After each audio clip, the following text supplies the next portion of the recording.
우리가 일반적으로 설교를 하는 사람도 또 역시 설교를 듣는 분들도 절기 설교는 그때 외에는 별로 잘 접하지 않는 경우들이 많이 있습니다. 특히 공부를 할 때는 좀 보지만 그렇지 않고 일반적으로 설교할 때는 거의 그냥 다른 부분들을 많이 접하고 절기 때만 이렇게 보는 경향들이 있어서 절기 때만이라도 좀 그 내용을 좀 다는 볼 수 없지만 가능하면 좀 많이 보는 시간을 가지면 어떨까 싶어서 제가 오늘 조금 본문을 길게 잡았습니다. 제가 설명을 많이 해드리는 것보다는 본문을 쭉 읽어가면서 예수님께서 부활하실 때 이런 일이 있었구나. 우리가 기독교에서 제일 중요하게 여기는 것이 있다고 한다면 성탄절일 수 있죠. 예수님께서 이 땅에 죄를 다 짊어지시기 위해서 내려오신 것 너무너무 소중하죠. 그것도 절대로 그 어느 것과도 견딜 수 없는 소중한 일이기도 합니다. 그런데 더 나아가서 주님의 부활은 어쩌면 더 큰 귀한 사건이 됩니다. 왜냐하면 진짜 승리를 했고 우리 잘 아시는 것처럼 예수님이 부활의 첫 열매가 되셨고 우리도 첫 열매가 되었다는 것은 우리도 이어서 그 자리에 동참한다는 것이기 때문에 굉장히 중요한 날이 우리에게 부활이 되기도 합니다. 그래서 예수님께서 부활하실 때 이런 일들이 좀 있었구나를 아는 것은 성도로서 마땅히 알아야 될 도리가 아닐까 하는 생각이 듭니다. 한번 볼까요? 38절부터 이렇게 시작하고요. 요셉이라고 하는 사람이 있어요. 요셉이라고 하는 사람 여러 번 나오죠. 구약에도 나오고 여러 번 나오는데 그래서 콕 집어서 여기서 나오는 요셉은 이 사람이다 라고 하는 걸 얘기하기 위해서 앞에 그 사람 출신 지역을 소개합니다. 아리마대 지역의 사람인 요셉이라는 사람이 있었다라고 말합니다. 근데 이 사람도 역시 예수님의 제자였어요. 근데 드러내놓고 나는 예수님 믿어 이렇게 말하기는 좀 예수님 살아생전에는 못했던 인사였습니다. 그래서 유태인들이 두려워가지고 정확히 말하면 유대교인들이 두려워가지고 그것을 숨겼어요. 그것이 뭐예요? 예수님의 제자이라고 하는 사실을 숨겼습니다. 근데 내가 비록 당당하게 나는 예수님의 제자야, 나는 율법교의 교인이야, 나는 성도야 이렇게 말은 못했지만 그래도 예수님의 제자로서 예수님이 돌아가셨다는데 특별히 예수님의 시신이 지금 방치되고 있다는데 그걸 그냥 준다는 것은 마음으로 좀 용납되지 않았습니다. 내가 명색이 그래도 교인인데 예수님께서 돌아가셨다는데 뭐라도 좀 해야 되지 않을까? 지금까지는 내가 숨어서 예수를 믿었지만 이제는 좀 대놓고 뭘 좀 해보는 사람이 되면 안 될까라고 생각을 했습니다. 그래가지고 이 사람이 빌라도를 찾아갑니다. 빌라도는 총독이거든요. 굉장한 힘을 가지고 있는 사람인데 빌라도를 찾아갈 정도로는 이 사람도 상당한 어떤 능력자다라는 얘기를 할 수 있습니다. 찾아가서 여보시오, 내가 예수님의 시체를 가져가기를 원하는데 좀 주시오. 그랬더니 그런 소리 없이 빌라도가 그러시오 하고 허락을 했습니다. 그래가지고 예수님의 시체를 이제 인수를 해서 가지고 갔는데 이때 누구도 찾아왔어요? 지난날 한밤중에 예수님을 찾아가서 예수님 어떻게 하면 거듭날 수 있습니까? 이런 것들 물었던 지금으로 말하면 우리로 말하면 국회의원 정도 되는 거예요. 그 다음에 사내들이 굉장히 높은 사람인데 니고데모라고 하는 사람도 체면상 낮에는 내가 예수 믿어 내가 예수님 지금 만나러 가오 라고 말은 못하고 한밤중에 예수님 찾아가서 진짜 본인의 고민을 고백하게 됩니다. 굉장히 식자였거든요. 근데 그 사람도 예수님 믿고 이제 예수님을 뵙고 예수님 믿게 돼서 나도 뭐 대놓고 예수님을 믿는다고 막 떠버리진 않았지만 그래도 나도 예수님 믿는 사람인데 그냥 말 수 있나. 그래서 이 아리마대 사람 요셉이 예수님의 시신을 모셔온다는 얘기를 듣고 자기도 모략과 침향 섞은 것을 100리터쯤 가지고 왔다. 그러니까 충분히 쉽게 말하면 염을 할 수 있도록 충분히 할 수 있는 그 양을 가지고 옵니다. 그래가지고 이제 두 사람이 예수의 시체를 가져다가 유태인의 장례법대로 그 향품과 함께 세마포로 예수님을 싸게 되는 이제 염을 할 때 옷을 입히잖아요. 그런 작업을 쭉 하게 됩니다. 그래서 예수님께서 십자가에 못 박히신 곳에서 그리 멀지 않은 곳에 동산이 있는데 그 동산 안에 뭐가 있어요? 무덤이 있어요. 근데 한 번도 장사하지 않은 장사한 일이 없는 무덤이 있어요. 여러분 생각하세요. 그러면 어떤 무덤으로 두 번씩 장사하나 이렇게 말하는데 이 무덤의 구조가 우리와 달라요. 우리는 땅을 파서 그리고 그 제일 가운데 부분에 관이 들어가는데 뚜구멍을 또 파서 거기다가 탈관을 하고 아니면 탈관하지 않고 그냥 관채 이렇게 넣고 거기 위에다가 다시 이제 돌을 씌우고 꽃을 넣고 뭐 그걸 한 줄 놓아서 그리고 이제 시신을 묶어서 묻어서 봉분을 만들잖아요. 그리고 이제 잔디를 심고 뒤에다 이렇게 뭐 부속 부자들을 세워서 한 산소를 만드는데 이 사람들은 어떻게 하냐면 굴을 팝니다. 가운데 통로를 만들고 굴 옆에 벽들이 있잖아요. 벽들에다가 이렇게 구멍을 파서 거기다가 시신을 할아버지, 아버지, 아들, 손주 이렇게 해서 쭉 순서대로 시신을 넣습니다. 지금으로 말하면 우리 뭐 지금 납골당에서 가족묘 있잖아요. 이 당시 그런 식의 가족묘가 되는 거라. 그렇게 해서 그렇게 이 아리마대 요셉이 땅을 사가지고 자기 가족들의 산소로 쓰려고 그렇게 쫙 만들어 놨는데 아직 한 번도 노구간 장례를 치르더라도 거기에 안치한 적이 없었다. 새 무덤이었다라고 하는 겁니다. 우리 무덤과는 구조가 달라요. 거기에 이제 예수님을 모시게 되는 겁니다. 그것도 얼마나 신기해요. 만일에 예수님이 부활하셨다는 얘기를 나중에 하게 되면 다른 시인들도 쭉 있으면 또 여러 가지 말이 나올 거 아니에요. 딱 한 분만 계셔야 부활하셨다는 것이 입증이 되기 위해서 그것도 하나님의 섭리가 아닐까 하는 생각을 또 해보는 거예요. 이날은 언제? 유태인의 준비일이요 또 무덤에 가까운 곳으로 예수를 거기 두게 된 날이었다. 그러니까 예수님을 이제 시신을 거둬서 아리마대 요셉하고 니고데모라는 사람이 이렇게 해서 예수님을 일단 시신을 모셔오게 됐다는 얘기를 여기서 합니다. 그리고 나서 시간이 지나서 안식일이 지나고 지금으로 가는 무슨 날이 됐어요? 주일이 됐어요. 안식 후 첫날 일찍이 아직도 새벽 미명이 어두웠어요. 근데 그때 제일 먼저 누가 뛰어갔어요? 막달라 마리아가 뛰어갔어요. 여러분 아시겠어요? 막달라 마리아는 한때는 예수님 만나기 전에는 귀신이 7이나 들렸던 아주 막 정말 형편없던 여자였어요. 모든 사람들이 손가락질하고 사람 취급을 못 받는 그런 아주 정말 인생의 가장 큰 밑바닥 인생을 살았던 인사입니다. 그런데 예수님 만나서 완전히 고침받고 새 인생을 살게 됐어요. 그래서 그걸 잘 잊지 않고 제일 먼저 예수님을 찾아가서 그렇게 했습니다. 그리고 여러분의 향유를 옥합을 깨뜨려서 향유를 부었던 분도 이 여인이라는 여러분 아시겠습니까? 끝까지 살아생전에 마지막 돌아가셔서까지도 끝까지 우리를 지키는 사람은 이 사람이었어요. 그러니까 여자들이 훨씬 대단해요. 막달라 마리아가 무덤에 와서 보니까 어떻게 됐어요? 돌이 무덤에서 없어졌어요. 돌이 뭐예요? 무덤 문이죠. 무덤 문이니까 사각으로 되면 어려웠을 거 아니에요. 돌 원으로 돼가지고 굴릴 수 있을 거 아니에요. 근데 아무리 원으로 돼 있어도 누구밖에 못 굴리겠어요? 장정밖에 못 굴리죠. 여자가 어떻게 굴리? 혼자가 못 굴리죠. 못 굴리죠. 그런데 이것이 돌로 된 앞에 문이 굴러져서 딴 데로 이렇게 옆에 비켜진다. 들어갈 수 있게 된 거예요. 그래가지고 시몬 베드로와 예수께서 사랑하시는 다른 자들에게 막 달려갑니다. 내가 가서 보니 이미 무덤 문은 열려있고 거기에 예수님도 계시지 않더라. 사람들이 주님을 무덤에서 가져다가 어디 두었는데 내가 좀 찾아갔거든요. 근데 없어요. 찾을 길이 없습니다. 라고 말했더니 베드로하고 어떤 제자가 그래? 그럼 가보자고 하면 무덤으로 뛰어갑니다. 뛰어가는데 베드로보다 어떤 사람이 누군지 모르겠어요. 어떤 사람이 더 젊은가 봐. 그래서 더 먼저 도착을 했어요. 우리가 그 다른 제자가 베드로보다 어때요? 더 빨리 달려가서 무덤에 먼저 도착을 했습니다. 여기 보세요. 근데 구부려서 세마포 놓인 것을 이렇게 보았어요. 무덤에 들어가진 않고 무덤 구멍으로 이렇게 예수님이 계셨던 걸 보는데 어땠어요? 못 들어갔어요. 보기만 하는데 못 들어갔는데 나중에 따라온 시몬 베드로가 도착을 했어요. 가서 늦게 도착했지만 베드로 먼저 들어갑니다. 무덤에 들어가서 뭘 봐요? 보니 세마포가 놓여져 있는 거예요. 그리고 머리를 짰던 수건은 어때요? 세마포와 함께 놓이지 않고 딴 곳에 쌌던 대로 놓여 있었어요. 그리고 보세요. 그때야 무덤에 먼저 갔던 그 다른 제자도 그래요? 한번 볼까요? 한번 자기를 그때서야 좀 멀쩡하게 들어왔습니다. 보고는 그러네요. 예수님 안 계시고 예수님 쌌던 세마포 여기 있고 수건은 따로 있네요. 그렇군요. 하고 그때서야 보고 예수님 안 계시군요. 아까 막달라 마리아가 한 얘기가 맞군요. 하고 이제 확인을 하게 된 겁니다. 왜냐하면 같이 한번 읽어볼까요?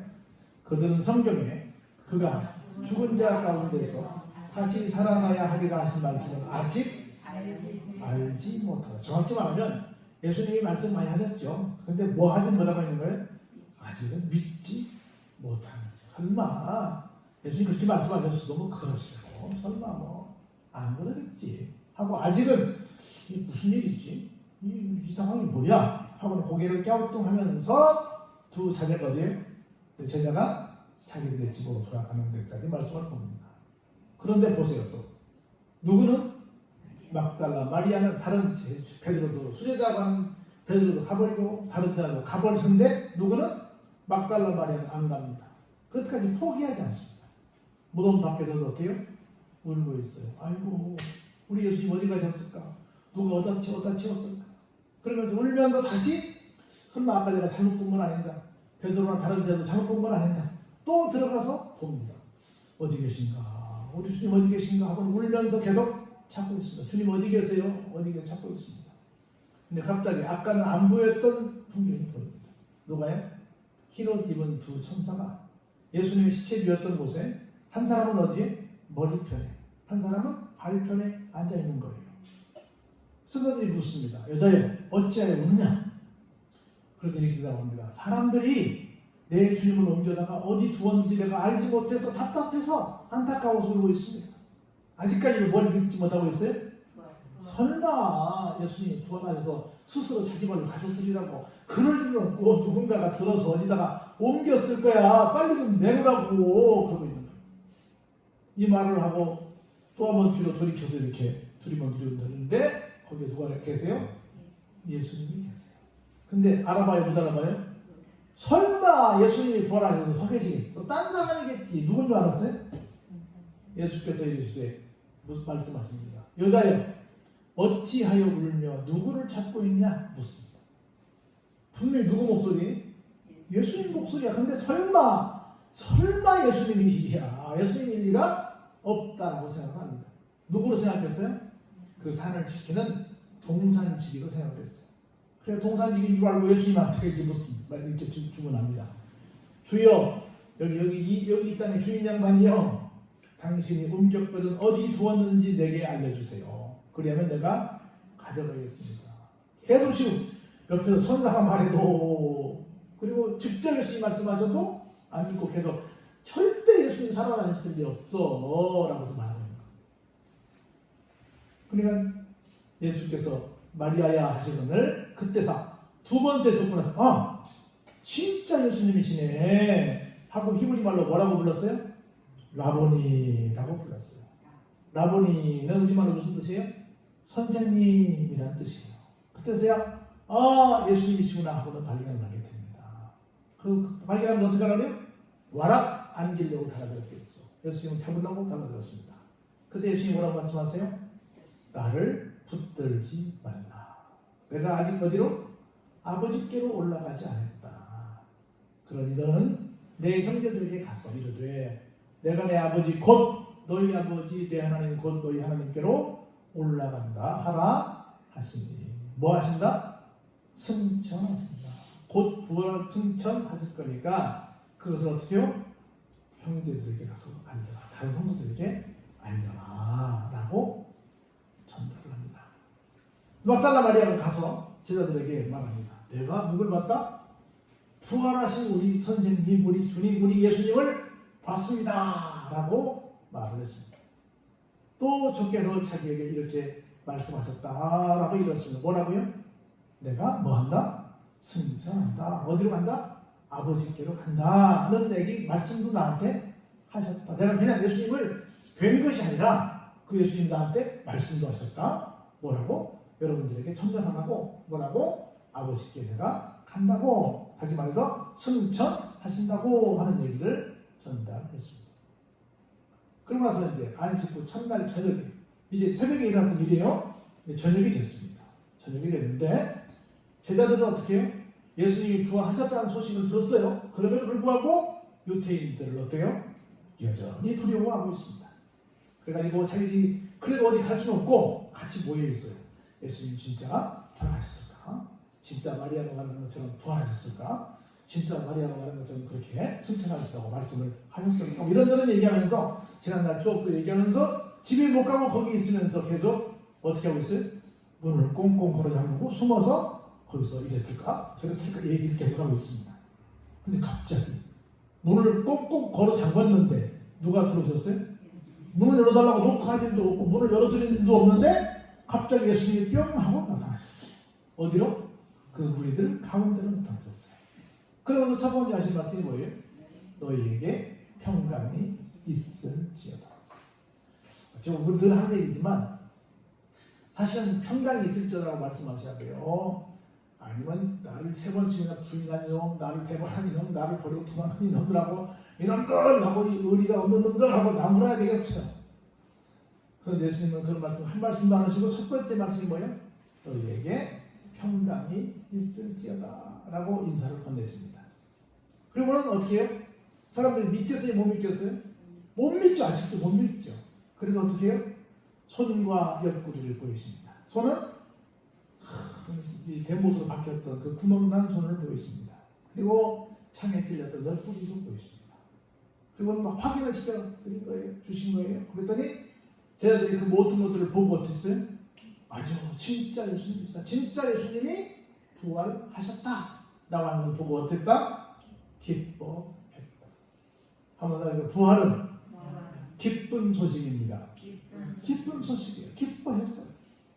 그런데 이렇게 말씀을 계속 이어가십니다. 예수께서 또 이러시되 너희에게 뭐가 있을지어다? 계속 요청합니다. 지금 불안에 떨고 있는 사람들 향해서 너희에게 평강이 있을지어다 계속 말씀하십니다. 그럼 이렇게 말씀하세요. 아버지께서 나를 보내신 것 같이 나도 너희를 어때요? 보내노라. 아버지 하나님께서 천국에서 이쪽까지 우리를 구원하시기 위해서 대신 보내셨잖아요. 그것처럼 나도 너희들을 어때요? 천국 백성 만드는 전도꾼으로 보낸다 라고 말씀을 하십니다. 그러면서 볼까요? 22절 같이 한번 볼까요? 이 말씀을 하시고 그들을 향하사 숨을 내쉬며 이르시되 뭐해라? 성령을 받으라 라고 말씀하십니다. 정말 하나님께서 예수님을 보내신 것처럼 예수님이 우리를 보내시는 것처럼 우리를 보내실 때 우리가 해야 될 일을 감당하는 데는 무슨 힘이 필요하다? 성령의 힘이 필요하다 라는 말씀입니다. 성령을 받으라 라고 말씀하십니다.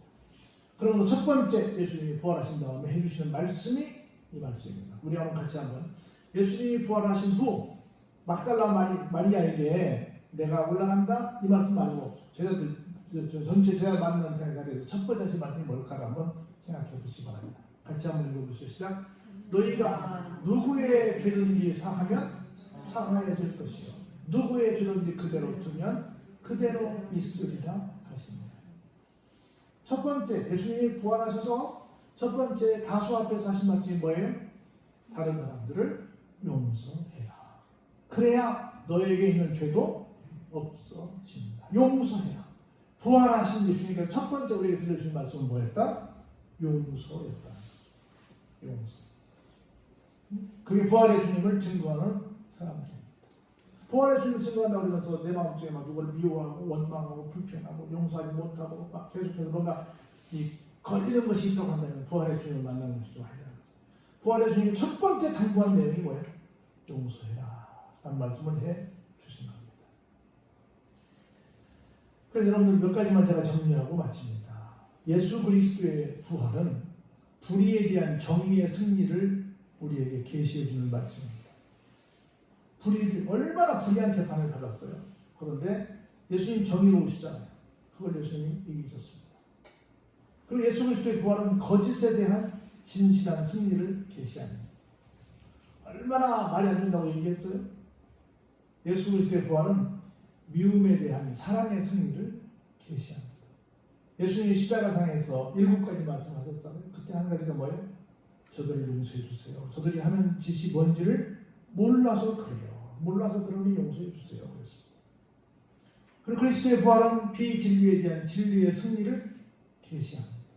세상의 진리는 예수님밖에 계시지 않습니다. 예수 그리스도의 부활은 악에 대한 선의 승리를 계시합니다. 그리고 예수 그리스도의 부활은 어둠에 대한 빛의 승리를 계시합니다. 그런 거 여러분 기억하세요. 부활의 주님 우리에게 당부하십니다. 용서하고 살아라. 용서하고 사는 것은 그 사람만을 위한 것이 아니에요. 나를 위한 것이 돼요. 나를 위한 것이 됩니다. 그래서 여러분들 부활절 때 이런 일이 있었구나. 주님이 이런 과정을 겪어서 부활의 상황을 우리에게 나타내셨구나 하는 걸 보시면서 부활은 확실히 일어난 역사적인 사건이었다. 부활은 우리에게도 주어질 선물이다 라고 하는 걸 기억하시고 부활신앙을 확실히 이 부활절을 통해서 다시 한번 갖는 여러분 되시길 주의 이름으로 축원합니다. 은혜가 풍성하신 아버지 하나님 감사와 영광과 찬양